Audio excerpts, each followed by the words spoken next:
Good evening, my name is Jamie Andrea Pinzon Jimenez. I study business administration. Today I am going to tell you a story about me. I have ridden in horse twice. The first time was when I was 9, and I thought that it was a big horse because I was a little child. It was funny the second time was when my family and me went to Eje Cafetero in Salento. It was a nice experience. I have flown by airplane.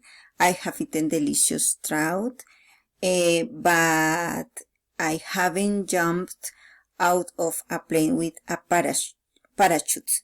I haven't eaten rat. I have lived in Cajica for 30 years. I have worked as a teacher for 3 years. This is all about me. Thanks a lot.